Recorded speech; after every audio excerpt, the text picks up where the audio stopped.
नमस्कार साथियों, स्वागत है आप सभी का पोल्ट्री दोस्त यूट्यूब चैनल में। साथियों, अपने पीछे आप एक पोल्ट्री फार्म देख रहे होंगे। आज हम अपने एक काफ़ी पुराने किसान साथी के फार्म पे आए हैं और यहाँ पर जो है आज हम चूज़ा सप्लाई के लिए आए थे। और जो हमारे ये किसान साथी हैं ये इस पोल्ट्री लाइन में करीब 3 से 4 वर्षों से हैं और ये पोल्ट्री का काम कर रहे हैं। और जो हमारे पुराने जो इस चैनल के सदस्य हैं वो इनको बखूबी जानते होंगे। पहले भी हम यहाँ पर आ चुके हैं, यहाँ के वीडियोस हमने कवर किए हुए हैं, वो भी अपने चैनल पर पड़े हुए हैं। अगर आप नए हैं और आपने नहीं देखा तो वो भी आप चेकआउट कर सकते हैं चैनल पे। बाकी चलिए आपको अपने किसान साथी से मिलवाते हैं, उनका भी परिचय आपसे करवाते हैं। जो हमारे नए साथी हैं, नए सदस्य हैं, वो भी उनसे परिचय कर लें। जी सर, स्वागत है आपका हमारे चैनल पे फिर से। और एक बार फिर से आप जो है अपना परिचय हमारे नए दर्शकों को दे दीजिए जो हमारे चैनल पर नए जुड़े हैं, क्योंकि आपका वीडियो जो कवर किए थे पिछली बार वो काफ़ी दिन पहले का है। तो अब हमारे चैनल पे कुछ नए सदस्य भी जुड़ चुके हैं, तो वो भी आपसे रूबरू हो जाएं।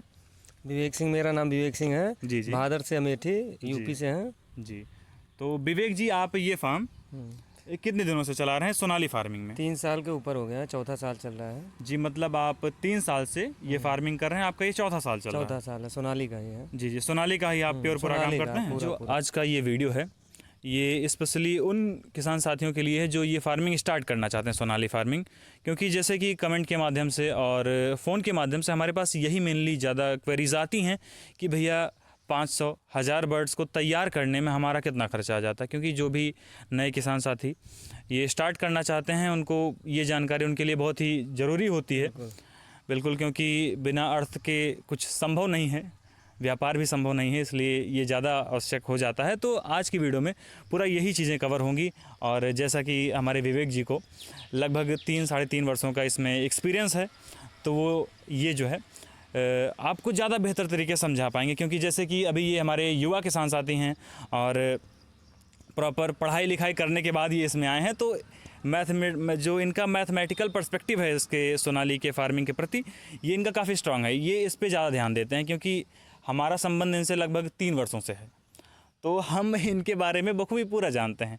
तो इसीलिए आज इनके पास हम आए हैं और आज यहाँ पर चूज़ा सप्लाई के लिए आए थे और इसी बहाने हमने सोचा कि आपका ये डाउट भी पूरा एकदम क्लियर कर दिया जाए। जी विवेक जी, अब थोड़ा सा शुरू करते हैं वीडियो को। तो हमें और हमारे दर्शकों को थोड़ा सा ये बता दीजिए, जब हम 1000 बर्ड्स तैयार करते हैं फेरी में बेचने के लिए, यानी 500 ग्राम के लिए, तो उसमें हमारा कितना खर्चा आता है, कितने का हमें चूज़ा पड़ जाता है, ये थोड़ा सा विस्तार पूर्वक थोड़ा सा हमें समझा दीजिए।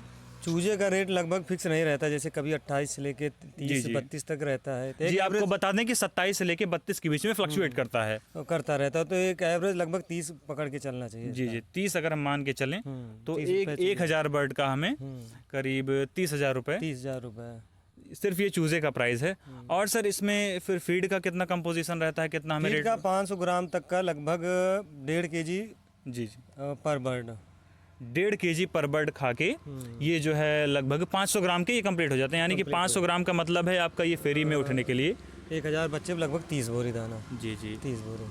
और इसका कलेक्टिवली पूरा मिला के पूरा खर्चा कितना आ जाता होगा? खर्चा इसका मेडिसिन का भी रहता है जी, 1000 रुपये उसका पकड़ लो जी। लाइट बिल रहता है 500 उसका पकड़ लो आप, 500 रुपये का, और जो इधर उधर के खर्चे रहते हैं जी, फार्म का मेंटेनेंस और सारी चीज़ें वो आप अपने हिसाब से इसमें जोड़िए, ज़्यादा बेहतर होगा। क्योंकि आपका परिवेश कैसा है, आपका फार्म कैसा है, आपकी जियोग्राफी कैसी है, ये आप बेहतर समझ सकते हैं। जी, तो मतलब टोटल हम सिर्फ अगर चारा, दवाई और बर्ड की कॉस्टिंग का देखें तो सर हमें कितना पैसा रख के मतलब रखना होगा कि हम फेरी के लिए 1000 बर्ड हम तैयार कर लें? 500 ग्राम के लिए लगभग 85 से लेके 86, 87, 88 रुपये तक कास्टिंग आएगी। जी, मतलब हमें कभी कभी कम भी जैसे चूजे को होता है तो 80 से 85 के बीच में, 86 के बीच में पकड़ के चलो। जी, अगर एवरेज हम मान के चलें 85 से 86 हज़ार रुपये एवरेज यही है। जी, अगर आपको 1000 बर्ड 500 ग्राम पर बेचने के लिए तैयार करना है तो आपका 85 से 86 हज़ार आपका कॉस्टिंग आएगा। और आप यूँ कह सकते हैं कि 85 से 86 रुपये एक बर्ड का आपका कॉस्टिंग पड़ 500 ग्राम के लिए, 500 ग्राम का एवरेज। जी जी, तो आप इतना रख के आप तैयार कर सकते हैं। तो अब हम आते हैं कि जैसे आपको तैयार करना है, मान लीजिए आपके यहाँ फेरी में नहीं बिक पाता या फिर आप फेरी में बेचना ही नहीं चाहते, अगर आपको बड़ा करना है जैसे कि करीब 1 किलो का 1 किलो प्लस अगर आप करना चाहते हैं तो अब इस पे थोड़ा सा आते हैं कि इसमें कितना हमें खर्चा आता है। 1 किलो में लगभग 130 से लेके 140 रुपये खर्चा कास्टिंग आएगी 1 किलो का एवरेज में। जी, मतलब 1 किलो का बर्ड आपको तैयार करना है तो आपका लगभग जो है 140 रुपये पर बर्ड आपका कॉस्टिंग बैठता है। बिल्कुल। कॉस्टिंग बैठता है। तो सर इसमें ये बता दीजिए अब कि कितना चारा खा करके ये 1 किलो प्लस हो जाते हैं बर्ड अपने? 3 किलो। जी, मतलब 3 किलो फीड, आपको 3 केजी। 3 केजी फीड पे आपके बर्ड जो हैं 1 किलो प्लस हो जाएंगे। तो अगर आपको बर्ड बड़ा करना है तब आपको 1,40,000 रुपये कास्टिंग आएगी। इसमें कास्टिंग आपकी आएगी। आप इसमें हमारी तरफ से सलाह यही है कि 1,40,000 आपकी कॉस्टिंग आ रही है, बट आप इसमें थोड़ा सा ज़्यादा पैसा जमा करके रखें क्योंकि व्यापार है। व्यापार है और साइज़ बढ़ाना भी रहता है। 1200 ग्राम एवरेज लेना है जी, तो जी। लगभग 4 किलो फीड खा के 1200 ग्राम का होगा। जी जी तो वही चीज़ है। जी जी, मान लीजिए आपको थोड़ा लोकल में बेचना है अपना, तो उसमें तो आपका 1.5 किलो प्लस ही जाएगा। तो इस हिसाब से आपको रखना है। बेसिकली जो है आपका 1,40,000 में कमर्शियल लेवल पे आपका 1,000 बर्ड 1 किलो के लिए आराम से रेडी हो जाएगा। इसमें कोई बिल्कुल, समस्या नहीं आएगी। बिल्कुल। जी जी, तो मतलब यही सारी चीज़ें रहीं। सर जैसे आपने फीड के बारे में बताया हमें, तो अब इस पे भी चर्चा कर लेते हैं किस प्रकार के फीड होते हैं जो इनमें यूज़ किया जाता है, उसके बारे में थोड़ा सा डिस्कस कर दीजिए। इसमें जैसे एक देसी वाला इसका फीड अलग से आता है, जी क्रॉयलर फीड आता है जी और एक आता है बॉयलर का। जी जी तो इसमें सबसे अच्छा फीड जैसे इसके लिए क्रॉयलर का ठीक रहता है, इससे खर्चा कम आता है आदमी को करने के लिए। बॉयलर की जो फीड है वो कास्टिंग ज़्यादा आती है। जी, मतलब ये ब्रायलर वाले से सस्ता फीड होता सस्ता है। फीड होता है। तो सर इससे कुछ इनके ग्रोथ में प्रॉब्लम तो नहीं होती है? नहीं, ग्रोथ में प्रॉब्लम, इनको कितना भी अच्छा दाना खिलाओ, बॉयलर का भी खिलाओ, ग्रोथ वो अपने हिसाब से ही लेंगे। जी जी, मतलब इसमें जो है इनके लिए क्रॉयलर वाला फीड ही बना है, बेटर है। वही इनके लिए है, तो आप क्रॉयलर का ही यूज़ करते हैं। जी जी बिल्कुल। और ब्रायलर वाला जो फीड है तो वो सफ़ेद वाले मुर्गों में यूज़ होता है, इसमें तो यूज़ होता नहीं है वो। और सर इसमें चारों का कंपोजिशन बता दीजिए, जैसे कि शुरुआत में आप क्या चलाते हैं और जैसे स्टार्टर फिनिशर टाइप के होते हैं ना, उसके बारे में थोड़ा सा डिस्कस कर दीजिए। जैसे प्री स्टार्टर, स्टार्टर, जी फिर फिनिशर, जी ऐसे यूज होता है। जी। तो सर प्री स्टार्टर जो है वो आप 1,000 बर्ड पे कितना बोरी आप लगा देते हैं, ये बता दीजिए थोड़ा। 1,000 जैसे 10 दिन में ज़्यादा, 10 दिन में 9-10 दिन में 2 बोरी, 2.5 बोरी के आसपास खाते हैं ये। जी प्री स्टार्टर 3 बोरी खिलाते हैं, उसके बाद स्टार्टर। जी, मतलब आप 3 बोरी प्री स्टार्टर ही आप इसमें यूज़ करते हैं जी। उसके 1,000 बच्चे में उसके बाद स्टार्टर, उसके बाद से आपका स्टार्टर चालू हो जाता है। तो इसमें तो हमारे ख्याल से फिनिशर चलता नहीं है। चलता है फिनिशर, लेकिन चलता है? फिनिशर चलाते नहीं, स्टार्टर ही चलाते हैं। जी सर, इसका क्या फ़ायदा होता है ये थोड़ा सा बता दीजिए। स्टार्टर ज़्यादा काम करता है फिनिशर के अपेक्षा। जी, मतलब ये ग्रोथ इनमें ज़्यादा बेहतर तरीके से प्रोवाइड कराता है। पूरा जी, इसी कारणवश हम भी किसी भी फार्मर को ये सजेस्ट नहीं करते हैं कि आप लास्ट में फिनिशर चलाइए, क्योंकि स्टार्टर ठीक रहता इनके लिए स्टार्टर ही बेटर होता है। और इनका जो क्रॉयलर स्टार्टर आता है है। वो नॉर्मल ब्रायलर फीड से उनकी अपेक्षा में सस्ता होता है। बिल्कुल सस्ता होता है, इसलिए इसमें कोई ज़्यादा प्रॉब्लम भी नहीं है। आराम से कोई भी व्यक्ति अपना ये कर सकता है। शुरू के 10 दिन आपका प्री स्टार्टर चलता है, उसके बाद जब तक आपके बर्ड आपके फार्म में रहते हैं स्टार्टर चलता है। अगर आपकी इच्छा है आपको कहीं से मिल जाए फिनिशर चला सकते हैं, फिनिशर खिला सकते हैं, लेकिन उसका कोई लगभग 50 दिन प्लस होने के बाद ही फिनिशर। जी, लेकिन उसका कोई हमारे ख्याल से खास महत्व तो नहीं है इसमें, क्योंकि जो काम ये क्रॉयलर वाला ही कर देता है नॉर्मल स्टार्टर, तो उसकी ज़रूरत ही क्या है। ज़रूरत ही नहीं है, बिल्कुल। जी जी। और हमें कमर्शियल लेवल पर कर रहे हैं तो हमें ग्रोथ की इसमें ज़्यादा ज़रूरत है, हमें जितना बेहतर ग्रोथ मिल सके। और आपने जैसा बताया उसमें ग्रोथ में भी वो प्रॉब्लम क्रिएट कर देता है, तो वो सारी चीज़ें ना हो तो आप शुरू में 10 दिन आप प्री स्टार्टर चला दीजिए, फिर स्टार्टर चलाइए, उसके बाद अपना माल आप बेच सकते हैं। और साथियों, अगर आपको देसी सोनाली फार्मिंग स्टार्ट करनी है तो इसमें सबसे मेन जो चीज़ है, आपको चूज़े जो हैं वो सही क्वालिटी के मिलने चाहिए। आप कहीं से भी चूज़े लें तो आप उनकी क्वालिटी पर विशेष ध्यान रखें। उनकी क्वालिटी जो है वो ओरिजिनल होनी चाहिए, क्योंकि मार्केट में अब काफ़ी प्रकार के स्कैम भी सामने आने लगे हैं कि सोनाली बोल के FFG पकड़ा देते हैं, अलग ब्रीड के पकड़ा देते हैं। जो नए हमारे किसान होते हैं जो स्टार्ट करना चाहते हैं वो नहीं समझ पाते हैं, वो उनका इसमें नुकसान हो जाता है काफ़ी। और आपको फीड में भी इसी प्रकार से ध्यान रखना है कि फ़ीड में भी काफ़ी क्वालिटीज़ होती हैं फीड के। नाम आपको बता देंगे, हाँ भाई स्टार्टर ही है आपका, ये प्री स्टार्टर ही है आपका, लेकिन उसमें भी जो न्यूट्रिशन वैल्यू होती है उनकी वो कम होती है, जिस प्रकार से, जिस कारण से आपको सस्ते भी मिल जाएंगे मार्केट में। तो ऐसी चीज़ों से हमें बच के रहना है। और अगर आपको इस प्रकार की फार्मिंग स्टार्ट करनी है तो आप हमसे ही चूज़ा मंगा सकते हैं। अपनी हैचरी भी है, तो आपका जो चूज़ा है आपके फार्म तक पहुंचा दिया जाएगा। और अपने पास जो है फीड और ड्रिंकर फीडर, मतलब जितनी भी सारी चीज़ें, जितने भी उपकरण आपके पोल्ट्री लाइन में लगते हैं वो आपको हमारे पास से मिल जाएंगे। और जो हमारे ये किसान साथी हैं विवेक जी, ये भी हमसे जुड़कर काम करते हैं और हम ही से ये सारे प्रोडक्ट्स लेते हैं। और आज इनके आप देख भी सकते हैं, आज इनके चूज़े भी हमने डिलीवर कर दिए और इनके फीड भी हम कुछ लाए हैं। दरअसल इनका जो फार्म है अपने ऑफिस से ज़्यादा दूरी पर है नहीं, तो इनका आराम से फीड और सारी चीज़ें आने में काफ़ी आसानी हो जाती है। तो आप भी हमसे अगर चाहें तो आप मंगा सकते हैं। आपका बिल्कुल अच्छी क्वालिटी की चीज़ें आपके फार्म तक पहुंचा दी जाएगी और आपका जो है बिल्कुल आपको शुरू से आखिरी तक गाइडेंस दी जाएगी। आप हमारा यूट्यूब चैनल चेक करिए, यहाँ पर काफ़ी सारी चीज़ें आपको मिल जाएंगी, काफ़ी सारे कंटेंट पड़े हुए हैं जो आपकी पोल्ट्री लाइन की जर्नी को एकदम आसान बना देंगे। और कुछ चीज़ें अगर आपको नहीं समझ में आती हैं तो हमारे पास ये भी सुविधा है कि अगर आप चाहें, आप नए हैं तो आप अगर यहाँ पर आकर विज़िट करना चाहते हैं हमारे ऑफ़िस में, तो आप आ सकते हैं। वहाँ पर आपको गाइडेंस दी जाएगी, पूरी ट्रेनिंग दी जाएगी आपको। अगर आप कहेंगे तो आपको हम फार्म विज़िट पे भी ले जाएंगे, जैसे कि हमारे विवेक जी हैं, इनके फार्म पे भी हमारे कुछ किसान जब आते हैं तो इनके फार्म पे भी हम लाते हैं, जिससे कि हमारे जो नए किसान साथी स्टार्ट करना चाहते हैं उनको गाइडेंस मिल सकें। क्योंकि सर ये देखिए, जब आप कोई चीज़ ग्राउंड रियलिटी पे उतर कर जब आप देखते हैं तो वहाँ पर वो चीज़ें आपको बहुत ही बेहतर समझ में आती हैं। जैसे कि वीडियो के थ्रू हमने आपको बता दिया, ये पर्सपेक्टिव आपने जान लिया, लेकिन जब आप खुद स्टार्ट करेंगे तब आपको जो एक्सपीरियंस होगा, जो चीज़ें आप समझेंगे वो ज़्यादा आपके जीवन में कारगर होगा आपके बिज़नेस में। तो यही सारी चीज़ें हैं। अगर आप स्टार्ट करना चाहते हैं तो आप हमसे कर सकते हैं। हम आपका पूरा गाइडेंस, आपको पूरा गाइड करते हैं A to Z। ऐसा नहीं है कि आपको हमने चूज़ा दे दिया और क्या बोलते हैं, आपको हमने चारा दे दिया और फिर आपसे मतलब ख़त्म, ऐसा बिल्कुल भी नहीं है। फ़ोन से पूरा गाइड किया जाता है। जैसे कि लाइव स्टॉक है, कभी कभी बीमारियाँ भी आती हैं, तो उसमें हमारे जो डॉक्टर साहब हैं वो आपको हर एक प्रकार की मदद आपकी करते हैं, आपको हर एक प्रकार की दवाइयाँ बताते हैं। तो इस प्रकार से आप हमसे जुड़कर ये काम स्टार्ट कर सकते हैं।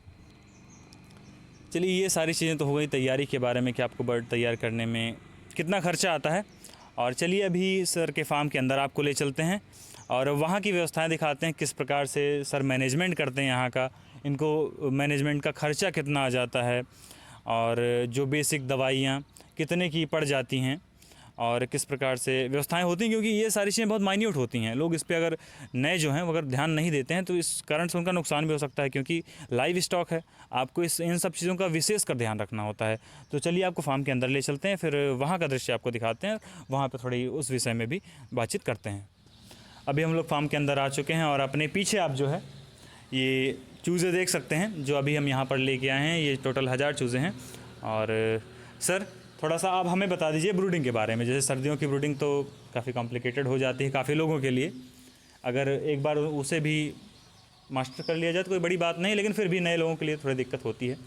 तो गर्मियों में ब्रूडिंग का क्या कैसा सिस्टम होता है? जैसे कि आपने काफ़ी कुछ यहाँ पर बहुत ज़्यादा हाईटेक तो नहीं बना रखा है, लेकिन नॉर्मल में ही आपने काफ़ी अच्छा करके रखा है, तो इसके विषय में थोड़ा सा दर्शकों को थोड़ा सा बता दीजिए। इसमें सबसे पहले टेम्परेचर मेंटेन रखना जरूरी है। जी, टेम्परेचर सबसे मुख्य होता है, सबसे मुख्य टेम्परेचर होता है चूजे के लिए। जी, 1 हफ्ते 10 दिन टेम्परेचर बहुत ज़्यादा मेंटेन करके रखना पड़ता है। जी। तो फिलहाल अभी फार्म में कितना टेम्परेचर होगा अपने? लगभग इस टाइम 35 के आसपास होगा। 35 डिग्री सेल्सियस टेम्परेचर। आप शायद आपको कैमरे में दिख भी रहा हो, हम लोग को अभी जस्ट यहाँ पर घुसे ही हैं और पसीना आना शुरू हो गया है। और आप ये ब्रूडिंग रूम का जो ये गोला पूरा बना हुआ है, आप ये भी देख सकते हैं और चूज़ों की क्वालिटी भी देख सकते हैं। और सर जो है शुरुआती दौर में जब ये आपने ये बनाया, ये पूरा जो घेरा आपने बनाया है, इसके विषय में बता दीजिए कि ये किस प्रकार से तैयार किया जा सकता है। ये तो दिख ही रहा है, जैसे पाइप 5 इंची पाइप है, इससे जी ये जो खेत सींचने वाली पाइप होती है उसका गोल गोल घेरा बनाया गया है और नीचे नॉर्मल भूसी है, उसके ऊपर पेपर है। जी जी, बस नॉर्मल इतना ही। नॉर्मल नीचे चूना था। जी जी, चूना मार के उसके ऊपर भूसी डाल के फिर पेपर है। जी जी। चूना मारने का मेन ऑब्जेक्टिव यही होता है कि जैसे कि चूना नमी खींचता है, बिल्कुल, जिससे कि बर्ड्स को सर्दी और इस टाइप की कोई भी शिकायत ना हो। इस प्रकार से इसको किया जाता है। बाकी गर्मियों में सोनाली पालन करना कोई भी बिगनर आदमी है बहुत ही प्रेम से कर सकता है। बिल्कुल कॉम्प्लिकेशन इसमें है ही नहीं। जैसा कि आप पूरा आसपास देख रहे होंगे, बहुत ज़्यादा हाईटेक कुछ सिस्टम है नहीं, और जो फार्म के पर्दे हैं वो पूरे ऊपर तक चढ़ाए गए हैं, क्योंकि जैसे शुरुआत में जब बर्ड आते हैं तो इनको डायरेक्ट बाहर की हवा नहीं लगनी चाहिए, नहीं तो CRD जैसी बीमारियां इनमें आने लगती हैं। तो इस प्रकार का आपको विशेष ध्यान रखना होता है। जैसे कि अभी गर्मी है, लोग नए वाले जो फार्मर होते हैं वो यही गलती कर देते हैं कि फार्म में ज़्यादा गर्मी हो गई है, पर्दा गिरा देते हैं, और लेकिन ये हमें नहीं करना है। ये 35 से 37 डिग्री टेम्परेचर आराम से झेल जाते हैं। बिल्कुल जी सर, इतना आराम से हो जाता है। शुरुआत में तो इतना ज़रूरत ही पड़ती है ना इनको टेम्परेचर। जी जी, इससे कम करेंगे फिर थोड़ी दिक्कत हो सकती है, एक दूसरे पे चढ़ने लगेंगे, फिर इकट्ठा होने लगेंगे। जी जी, तो शुरुआती ग्रोथ में फिर फ़र्क पड़ेगा। फर्क पड़ता ही है जी, इकट्ठा होने लगेंगे, दब जाएंगे, दब के मोटलिटी होने लगेगी। जी जी, तो ये बेसिक छोटी छोटी चीज़ें आपको विशेष ध्यान रखनी होंगी। ध्यान रखना है। जी जी बिल्कुल। और सर आपने कुछ कड़कनाथ के भी चूज़े हमसे मंगवाए हैं। हाँ बिल्कुल, 50 कड़कनाथ के चूज़े हम लाए हैं सर के लिए। चलिए आपको वो भी दिखाते हैं। आइए सर, इसके विषय में थोड़ी बातचीत कर ली जाए। साथियों, अभी आप लोग ये नीचे कड़कनाथ के चूज़े देख सकते हैं। टोटल 50 चूज़े हैं सर। इन चूज़ों को मंगाने का क्या ऑब्जेक्टिव है कि आपने सर 50 ही मंगाए? ये तो शौक बस मंगाए हैं इधर, जैसे खुले में बेचने के लिए, अपना यहाँ टहलाने के लिए शौक बस। जी, शौकिया तौर पर कड़कनाथ के चूज़े सर ने मंगाए और इनको भी हम ये दे दिए हैं अपना पालेंगे कड़कनाथ का, इसलिए। जी जी, दरअसल अपने यहाँ इनकी उतनी बड़ी मार्केट नहीं, इस कारणवश जो इनका बहुत ज़्यादा बड़े लेवल पर, बृहद लेवल पर इनकी फार्मिंग होती नहीं है, नहीं हो पाएगा यहाँ, क्योंकि बेचने में समस्या होती है। जी जी, और बिज़नेस का तो मेन मंत्र ही यही है, बेचना। जब आप पाल तो लेंगे, तैयार कर लेंगे, बेच ही नहीं पाएंगे, वही चीज़ है। तो फिर कमाने का उद्देश्य ही क्या रह जाएगा? अब यही है। तो इसी कारणवश जो है शौकिया तौर पर सर अपना ये किए हैं। अगर आपके साइड अगर ये इनकी फार्मिंग होती है तो आप कमेंट में मेंशन ज़रूर करिएगा। और साथियों, अगर आपको इसी प्रकार के और वीडियोस चाहिए, आपको इसे पोल्ट्री लाइन में आपको इंटरेस्ट है और आप चाहते हैं इसी प्रकार के वीडियोस देखना, तो आप हमारे चैनल को जो है सब्सक्राइब भी कर सकते हैं। आने वाली वीडियोस और भी अच्छी और भी जानकारी वाली होने वाली हैं। हमारे एक किसान साथी हैं, वो हमारे मिर्ज़ापुर के हैं, और उन्होंने मात्र 500 बर्ड से अपनी सोनाली फार्मिंग की जर्नी स्टार्ट की, और वो आज जो है बहुत ही बढ़िया मुनाफा कमाते हैं। और उनकी भी केस स्टडी हम एक बार लाने वाले हैं अपने चैनल पे। तो अगर हमें मौका मिला और हम मिर्ज़ापुर गए तो बिल्कुल वो वाली स्टोरीज़ आपके लिए हम लाएंगे। उससे आपको बहुत कुछ सीखने को मिलेगा कि सर ने बस इतने से बर्ड से स्टार्ट करके और आज वो पर बर्ड पे 200 से 250 रुपये, आप समझ सकते हैं कितनी बड़ी चीज़ होती है पर बर्ड, वो प्रॉफिट निकाल रहे हैं। तो वो केस स्टडी भी आने वाली है, तो उसके लिए आप थोड़ा सा एक्साइटेड रहिए। ठीक, फिर साथियों, यही थी आज की वीडियो।